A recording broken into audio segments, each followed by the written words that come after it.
انفرادی دعائیں مانگنے کا اپنے رواج بنائیں. آپ نے دیکھا ہوگا بہت سے لوگ آتے ہیں, ارے مفتی صاحب ایک بات سن لو, بھائی یہی بتا دو بھائی, نہیں ذرا سائڈ میں کو آ جاؤ. کیوں؟ تاکہ اس لیے تاکہ میری بات دھیان سے سنی جائے. آپ کسی سے کوئی چیز مانگنے جائیں گے, آپ سب کے سامنے مانگیں گے, ارے حاجی صاحب ذرا مجھے چاہیے, نہیں نا, اکیلے میں جاتا ہے, ذرا آپ سے 2 منٹ بات کرنی ہے, اب اسے اپنی پریشانی انسان بتاتا ہے.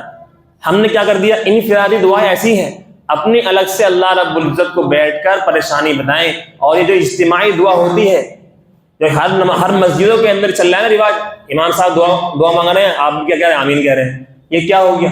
جیسے نماز کی نیت باندھی, نماز کی نیت باندھنے کے بعد جب تک سلام نہیں پھرے گا تب تک مقتدی ہٹ جائے گا وہاں سے. بولو بھائی, جب تک سلام نہیں پھرے گا مقتدی امام صاحب کے تابع ہے, ہٹ نہیں سکتا. ایسے ہی ہم نے دعا کو کر لیا, جب تک امام صاحب دعا مانگ رہے ہیں اب مقتدی سارے بیٹھے ہیں. یہ طریقہ غلط ہے, یہ غلط طریقہ ہے.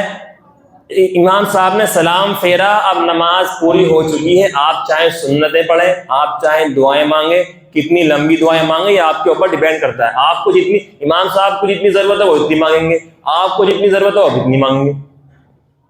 یہ نہیں کہ جب تک امام صاحب دعا مانگ رہے تب تک ہم نے دعا مانگی, امام صاحب کی پوری ہوئی ہم نے بھی اپنے چہرے پر ہاتھ پھیر لیا.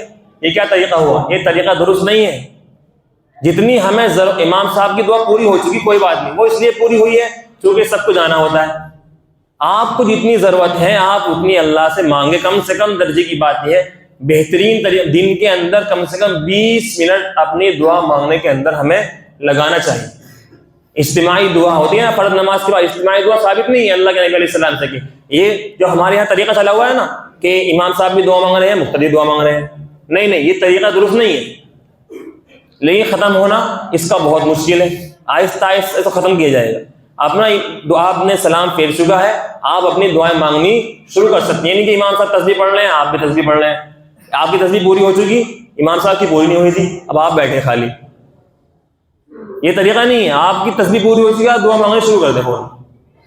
امام صاحب کی پوری ہو نہ ہو, آپ کو جتنی ضرورت ہے آپ اپنی پوری اتنی مانگ کر اٹھیں, اس سے پہلے نہیں اٹھنا چاہیے. ان کی پوری ہو چکی ٹھیک ہے, کوئی مسئلہ نہیں ہے, آپ اپنی خوب دعائیں مانگنے کا اہتمام کریں. اللہ رب العزت ہم سب کو خوب دعائیں مانگنے کی توفیق عطا فرمائے. وآخر دعوانا الحمدللہ رب العالمین.